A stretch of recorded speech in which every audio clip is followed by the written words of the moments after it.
বিসমিল্লাহির রহমানির রহিম। সুপ্রিয় শিক্ষার্থীবৃন্দ, আসসালামু আলাইকুম। ঢাকা কলেজ পরিসংখ্যান বিভাগ থেকে অনলাইন ক্লাসে তোমাদের স্বাগতম। আশা করি তোমরা সবাই ভালো আছো, সুস্থ আছো, নিরাপদে আছো। আজকে আমি পরিসংখ্যান নন মেজর বিষয়ে একটা ক্লাস নিব ফার্স্ট ইয়ারের স্টুডেন্টদের, অনার্সের ফার্স্ট ইয়ারের স্টুডেন্টদের।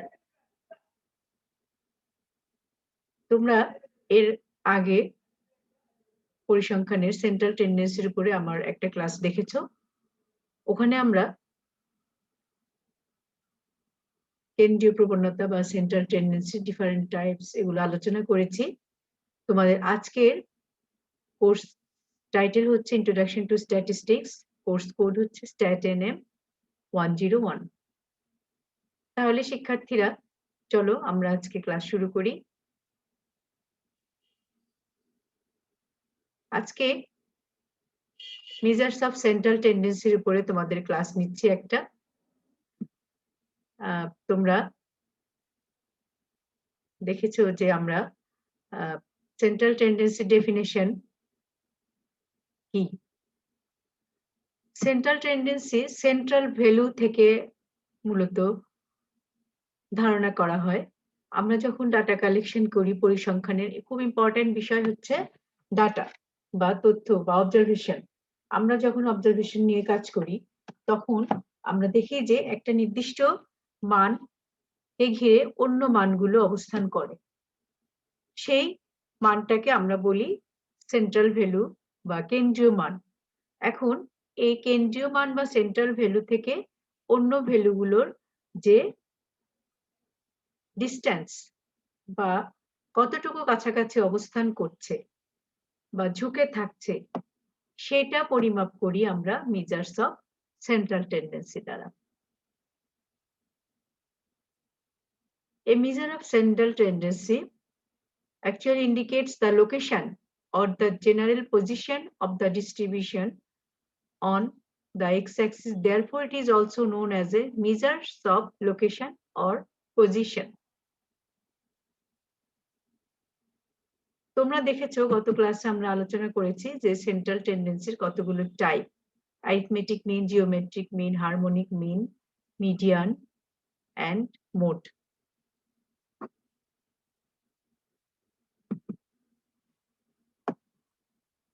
A measure of central tendency is a single value that is used to represent an entire set of data.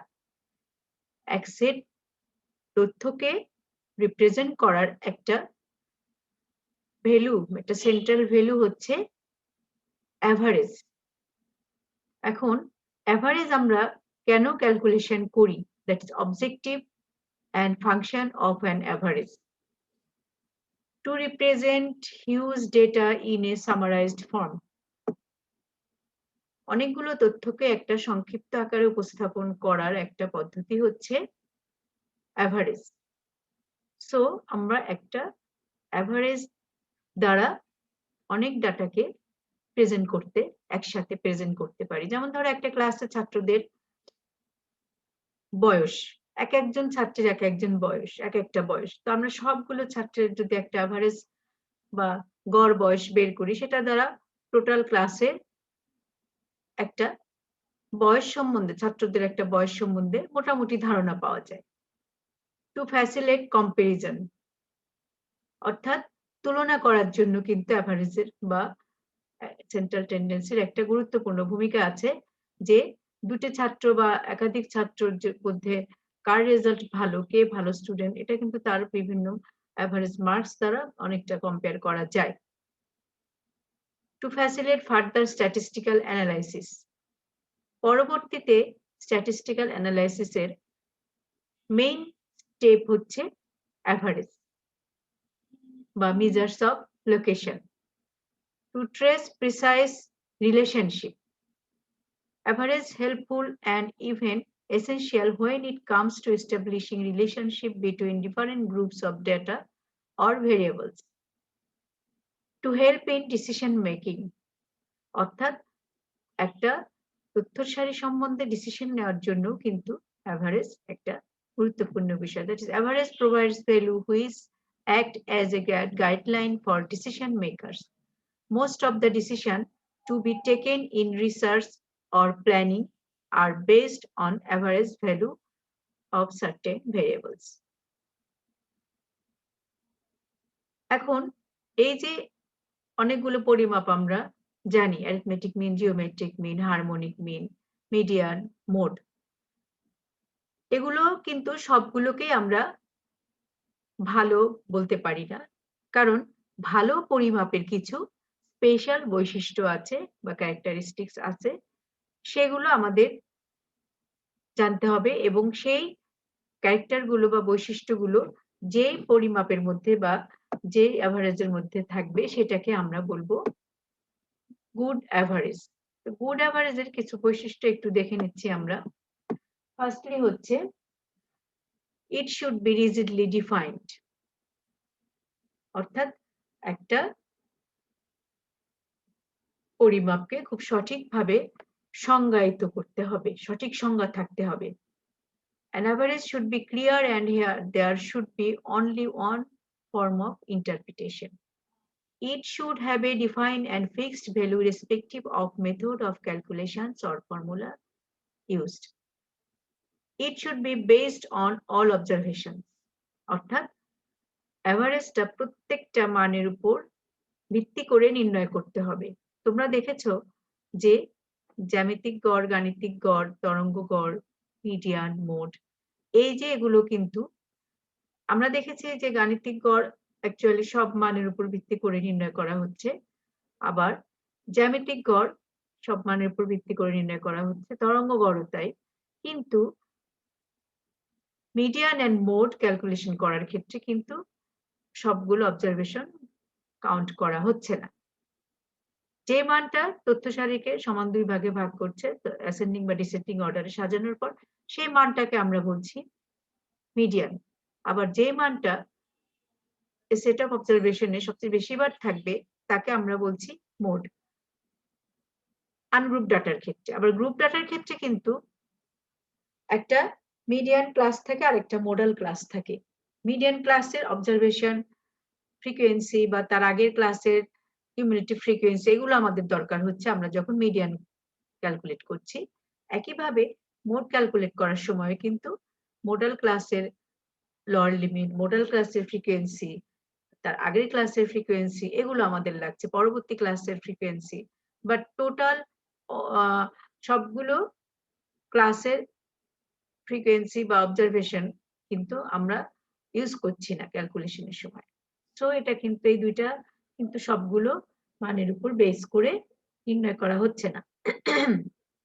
আমি সাথে সাথে একটু আলোচনা কম্পারেটিভলি আলোচনা করার চেষ্টা করছি বা কম্পারিজন করার চেষ্টা করছি among different types of measures of central tendency. তোমরা এটা খেয়াল করবে। Number 3, it should not be affected much by extreme value. Extreme value দ্বারা ইফেক্ট হওয়া উচিত না, কিন্তু তোমরা খেয়াল করো যে যে আমরা যখন অ্যারিথমেটিক মিন ক্যালকুলেট করি, যদি খুব ছোট কোনো মান থাকে বা খুব বড় কোনো মান থাকে, সেক্ষেত্রে কিন্তু অ্যাভারেজটা চেঞ্জ হয়ে যাচ্ছে, পুরাই চেঞ্জ হয়ে যাচ্ছে। ছোট মান থাকলে অ্যাভারেজ ভ্যালুটা কমে যাবে, অনেক বড় মান থাকলে অ্যাভারেজ ভ্যালুটা বেড়ে যাচ্ছে। বাট অন্য গুলো কিন্তু এই এক্সট্রিম ভ্যালু দ্বারা খুব একটা এফেক্টেড না। Geometric mean, harmonic mean, median, mode এগুলো কিন্তু এক্সট্রিম ভ্যালু দ্বারা এফেক্টেড না, কিন্তু এগুলোর কিন্তু আরো অন্য ড্রব্যাক গুলো বেশি থাকে।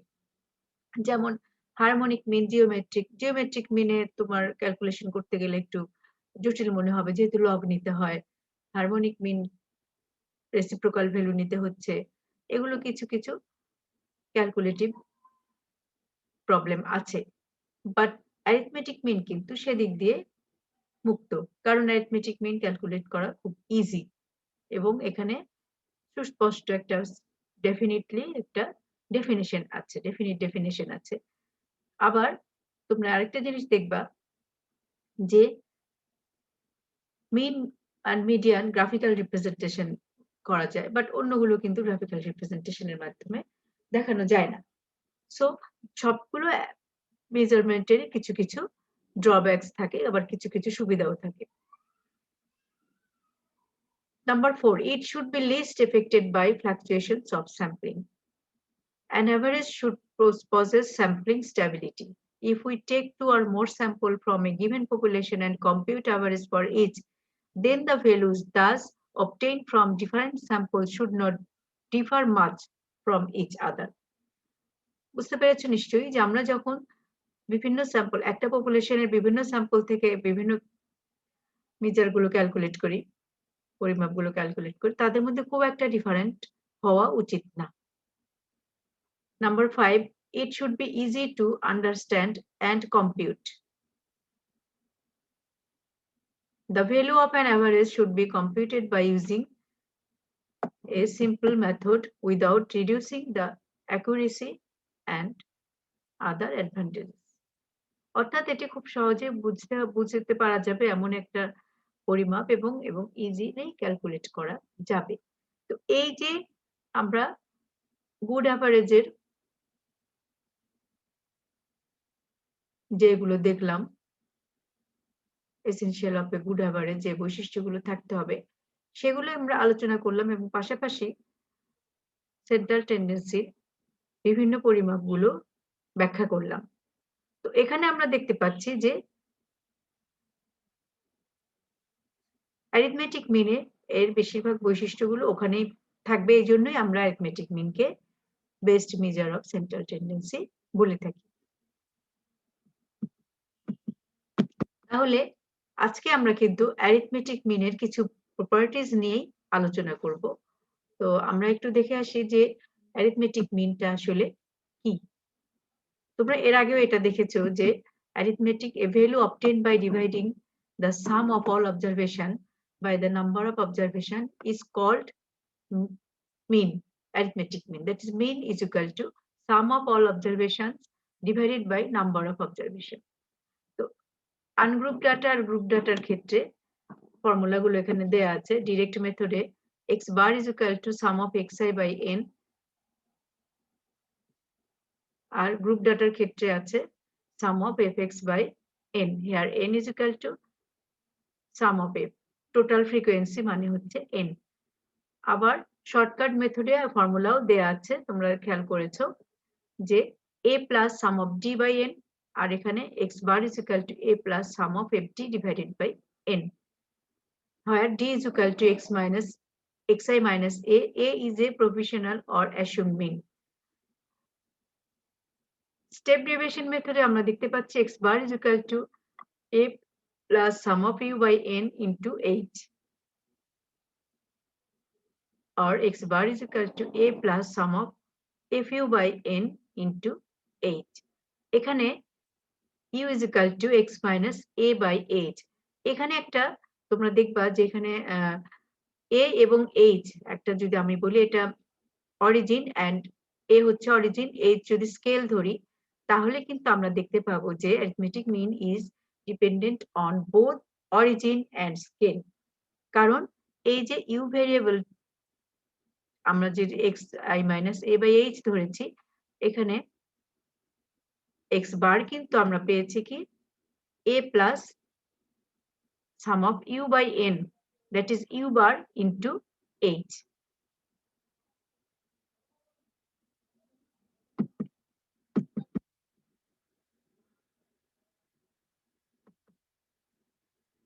তাহলে আমরা এখন অ্যারিথমেটিক মিনের প্রপার্টিতে চলে যাচ্ছি।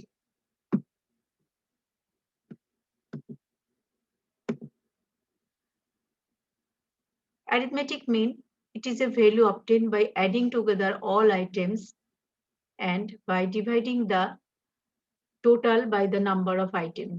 It is also called average. এটা দুই প্রকার, সিম্পল অ্যারিথমেটিক মিন আর আরেকটা হচ্ছে ওয়েটেড অ্যারিথমেটিক মিন। প্রপার্টিজ গুলো হচ্ছে the sum of deviation of the items from the arithmetic mean is always 0. The sum of the square deviation of the items from arithmetic mean is minimum, which is less than the sum of square deviation of the items from any other values. Number 3, if each item in the set series is replaced by the mean, then the sum of those substitution will be equal to the sum of the individual items.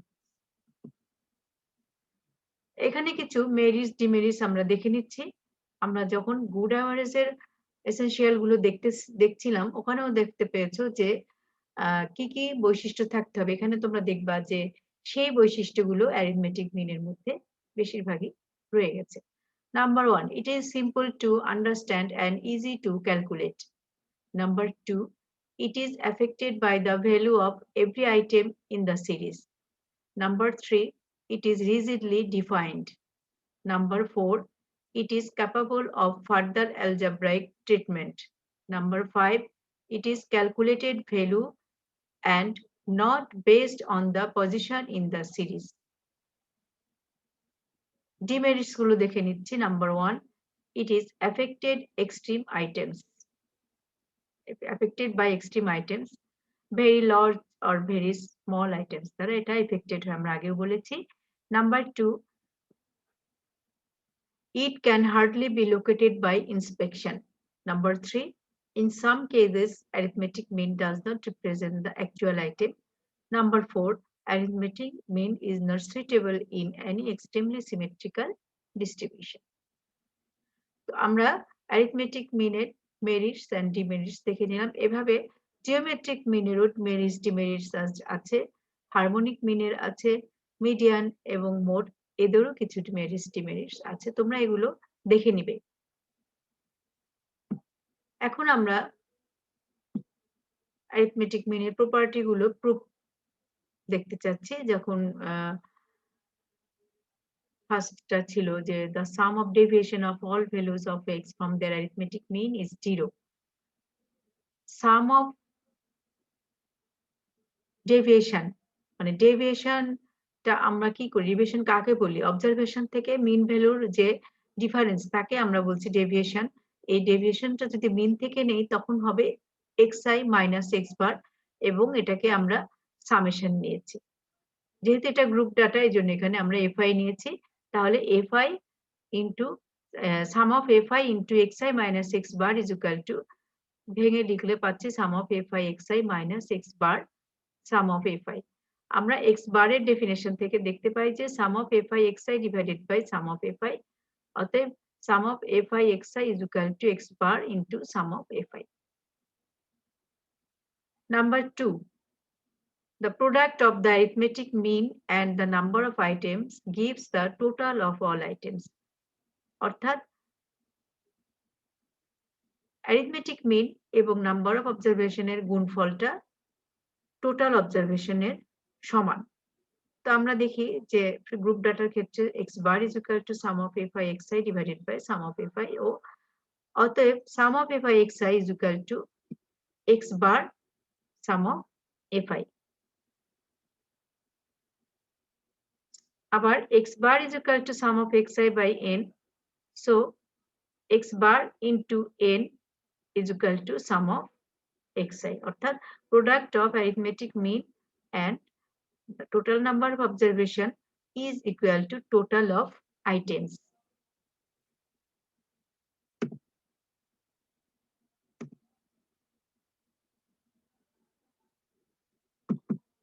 আরো কিছু properties আমরা একটু দেখি। Mean of a constant is the constant. Observation গুলো সবগুলো যদি constant হয় তবে তাদের অ্যাভারেজ বা মিন ভ্যালু কনস্ট্যান্ট হবে। সাপোজ আমরা জানি x bar is equal to sum of xi by n। এটা যদি সবগুলো কনস্ট্যান্ট হয় তাহলে x bar is equal to sum of c by n, which implies x bar is equal to nc by n, which implies x bar is equal to c.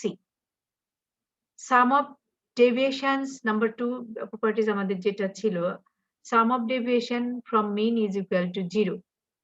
এটা আমরা আগেও দেখেছি group ডাটার ক্ষেত্রে, এখানে আনগ্রুপ ডাটার ক্ষেত্রে দেখানো হয়েছে। তোমরা দেখে নাও sum of deviation from mean অর্থাৎ sum of xi minus x bar is equal to sum of xi, sum of x bar মানে হচ্ছে nx bar, sum of xi minus n x bar এর formula sum of xi by n, n কেটে গিয়েছে, ultimately আমরা পেয়েছি sum of xi minus sum of xi is equal to 0. আরেকটা important properties যেটা হচ্ছে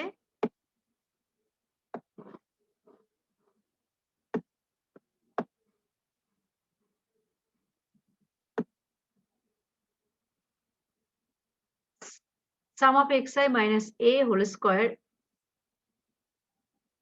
এটা হচ্ছে sum of square sub deviation from any arbitrary value, আর sum of xi minus x বার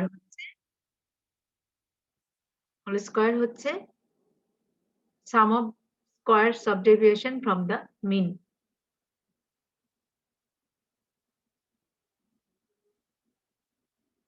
এখন আমরা বলতে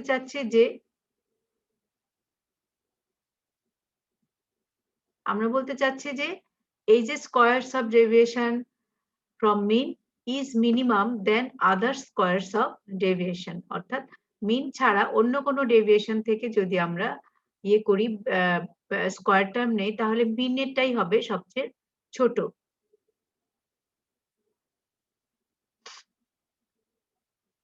এখন দেখো তোমরা যে যেটা আমরা দেখছিলাম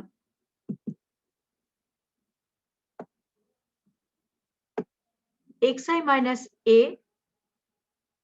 sum of xi minus a whole square is equal to sum of xi minus a plus x bar minus x bar whole square,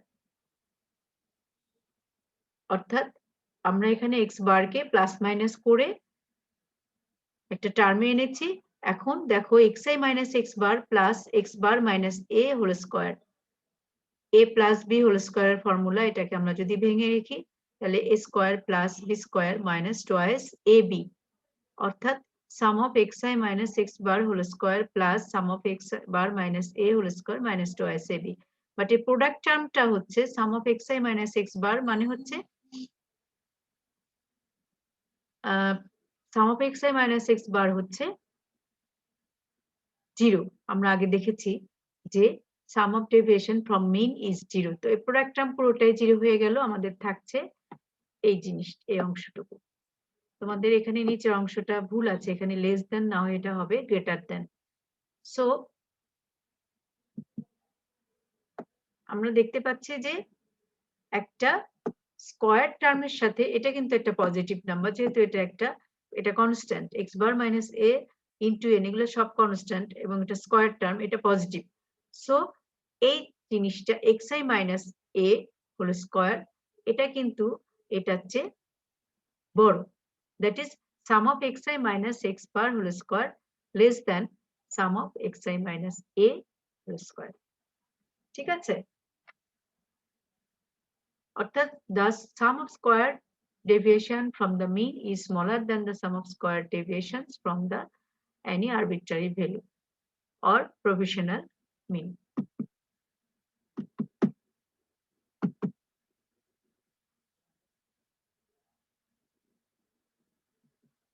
আরেকটা থিওরেম বা প্রপার্টিজ আরেকটু দেখি যে যদি সবগুলো অবজারভেশন সমান হয় তাহলে কিন্তু arithmetic mean, geometric mean, harmonic mean সবগুলো ইকুয়াল হয়ে যাবে, that is am is equal to gm is equal to hm। তোমাদের কোশ্চেন থাকে অনেক সময় যে কখন, when arithmetic mean is equal to geometric mean is equal to harmonic mean, তখন কিন্তু তোমরা এটা বলতে পারো যে if x1 is equal to x2 is equal to up to xn is equal to a, then am is equal to আসে আমাদের a plus a up to n, a is equal to a divided by n is equal to a, আবার geometric mean গুণ করে পাওয়ার নিলাম 1 by n, এটাও কিন্তু a আসছে, আবার hm is equal to 1 by a plus 1 by a plus up to 1 by a, n into 1 by a is equal to a. Thus, when all observations are positive and equal, then am is equal to gm is equal to hm. আরেকটা হচ্ছে for first n natural numbers, the arithmetic mean is equal to median is equal to n plus 1 by 2, অর্থাৎ for first n natural number, arithmetic mean and median are equal. First n natural number কি 1 2 3 up to n, তাহলে arithmetic mean হবে 1 plus 2 plus 3 plus up to n divided by n, এবং n into n plus 1 by 2 divided by n, এই সিরিজটা বা এই 1 plus first n natural নাম্বারের যে যোগফল বা সামেশন, তার একটা ফর্মুলা আছে n into n plus 1 by 2, এটার মানটা আমরা এখানে বসিয়েছি, ডিভাইডেড বাই n তো আগেই ছিল, তাহলে আমরা পাচ্ছি n প্লাস 1/2। এখন মিডিয়ান। মিডিয়ান হচ্ছে একটা position. Median is the position n plus 1/2 in the ordered list. তাহলে যদি n is odd হয় তখন n plus 1/2 is an integer and n plus 1/2th value is equal to n plus 1/2. That is median এখানে n plus 1/2. But n is even হয় তখন কিন্তু আমরা বলি মাঝখানে দুটা যোগ করে 2 দিয়ে ভাগ। That is n/2 and n/2 plus 1 এর ভ্যালু আমাদের প্রয়োজন, মাঝখানে দুইটা ভ্যালু। তাহলে n/2 plus n/2 plus 1 এর value is the ordered list. Then median is equal to n/2 plus n/2 plus 1. আমরা finally কি পাচ্ছি n plus 1/2. That is in both cases n is even or odd. In both cases median হচ্ছে n plus 1/2. So we can say that arithmetic mean and median are equal in case of first n natural numbers.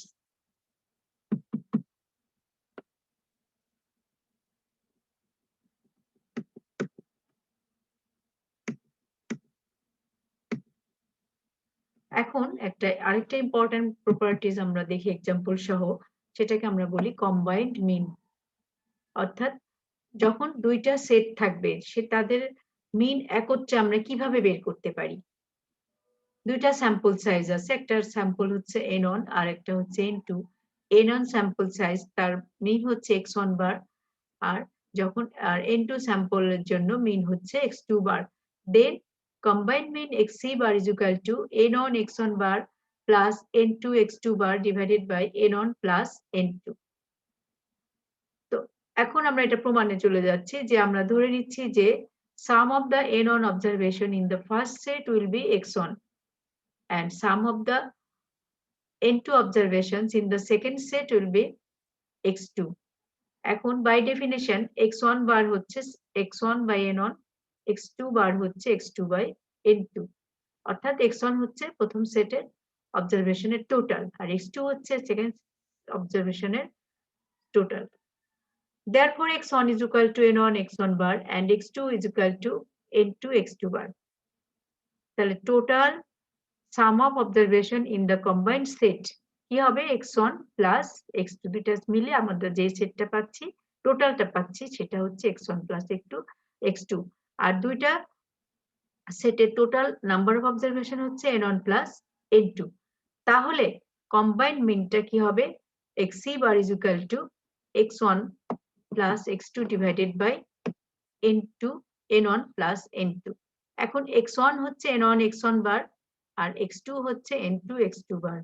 That is আমরা পাচ্ছি xc bar is equal to n1 x1 bar plus n2 x2 bar divided by n1 plus n2।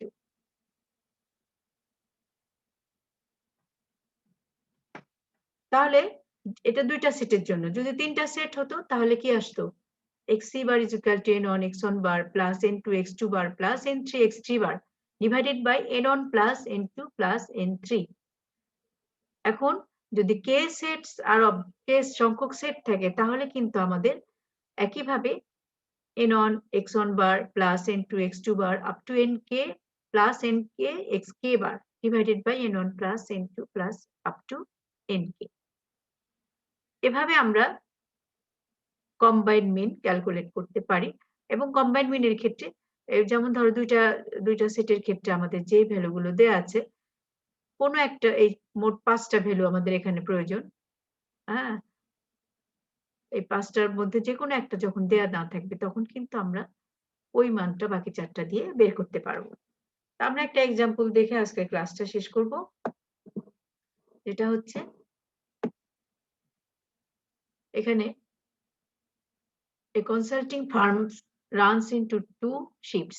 A random sample 1 of 13 employees has mean weekly salary taka 4951.54 and a random sample of 2 of 10 employees has mean weekly salary taka 4922.00.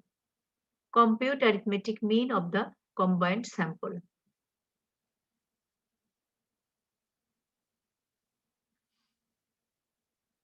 তো আমরা দেখি যে N1 হচ্ছে number of employee in the sample 1 is equal to 13.